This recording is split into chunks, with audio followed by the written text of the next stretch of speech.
మా తమ్ముడేదో ఇంటర్వ్యూ కోసం హైదరాబాద్ వచ్చాడంట. ఫ్రెండ్ రూమ్ లో ఉంటున్నాడు. లంచ్ కి ఇంటికి రమ్మన్నాను. వెళ్ళి 1 kg చికెన్ తీసుకొస్తారా? తీసుకొస్తాను. 120 రూపాయలు ఫోన్ పే చేయి. ఆ? అలా చూడకు. చికెన్ కేజీ 240 రూపాయలు. నాది 120, నీది 120. సమానత్వం. పంపిస్తా. వెళ్తా. ఇందా. ఏవండి, సమానత్వం అని చెప్పి చికెన్ ని సగం దూరం తెచ్చి రోడ్డు మీద వదిలేసి మిగతా సగం నన్నెళ్ళి తీసుకొని రమ్మని చెప్పొద్దు ప్లీజ్ అండి. చాచా అదేం లేదు. నువ్వు వంట చేస్తున్నావు కదా, కాబట్టి నేను వంటగది వరకు చికెన్ తీసుకురావాలి. అప్పుడే సమానత్వం. మీ సమానత్వాన్ని రోడ్డు మీద వదిలేయకుండా వంటగది వరకు తీసుకొస్తున్నందుకు చాలా థ్యాంక్స్. సరే.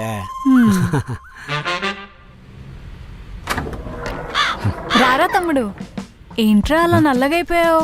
ఊరుకా అక్క, నేనెప్పుడు తెల్లగొన్నాను నల్లగవడానికి? అవునా? మొన్న ఇన్స్టాగ్రామ్ లో చూసినప్పుడు తెల్లగానే ఉన్నావు కదా. అది ఫిల్టర్ ఎఫెక్ట్లే. పద. ఇంకేంట్రా సంగతులు? మరి రూమ్ లో కర్రీస్ వండుకుంటున్నావా తెచ్చుకుంటున్నావా? వండుకోవడం కష్టం. అవునా? బాగున్నావా? బాగున్నాను బావా, ఏదో మీ దయ వల్ల. ఏంటిడు మన దైవాలు బాగున్నాను అంటున్నాడు. కొంప తీసి నాకు తెలియకుండా మీ తమ్ముడికి మీ అమ్మాలకి పప్పులు ఉప్పులు పంపించట్లే కదా. అలా అయితే నేను ఊరుకోను. నేను కూడా మా అమ్మ నాన్నలకు పప్పులు ఉప్పులు పంపించేస్తా. ఏదైనా సమానంగా ఉండాలా? మీ మొక్కం వాడేదో మాట వరుస కన్నాడు. ఏంటి బావా గుసగుసలాడుతున్నారు?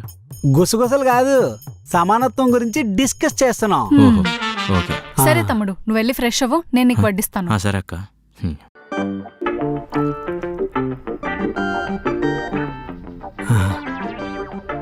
అంజు, నీ ప్లేట్ కూడా తీసుకో.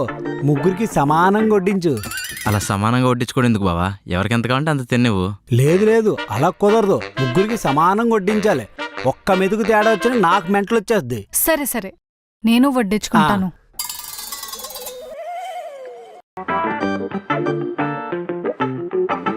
చికెన్ బాగుందక్క, ఇంకో 2 పీసులు. ఇంకో 2 పీసులా? అలా ఎలా కుదురుతుంది? నీకు 2 పీసులు వేస్తే మా ఇద్దరు కూడా 2 పీసులు వేయాలా, లేకపోతే సమానత్వం పోద్ది. తిండి దగ్గర సమానత్వం ఏంటండి? మీ బావ ఏదో సరదాగా అంటున్నాడు. నువ్వు తిను, నేను సరదాగా అనట్లేదు, సమానత్వం కోసం అంటున్నా. ఓ పని చేయి, కావాలంటే నీ ప్లేట్లో 2 పీసులు తీసి వాడి ప్లేట్లో వేసుకో. ఆడికి ఎన్ని వేస్తున్నావు నాకు కూడా సమానంగా పీసులు వేయాలా, సరేనా?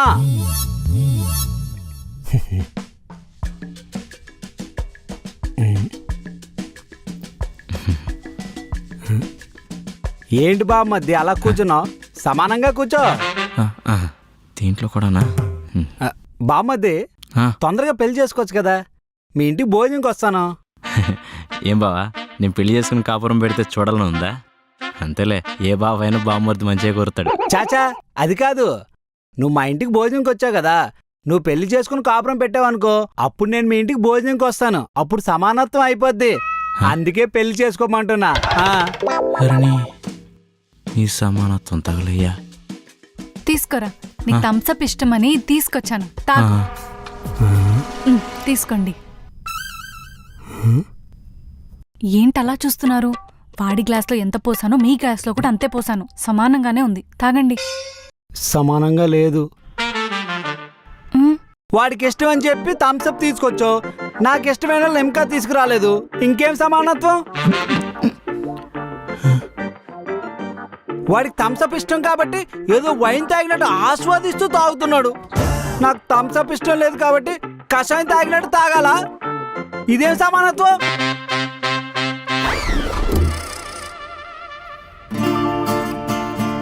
తమ్ముడు తమ్ముడు ఆగరా, ఎందుకురా అలా వెళ్ళిపోతున్నావు? నీకు మీ బావ గురించి తెలిసిందే కదా, ఎప్పుడు అన్ని సమానంగా ఉండాలని అంటాడు.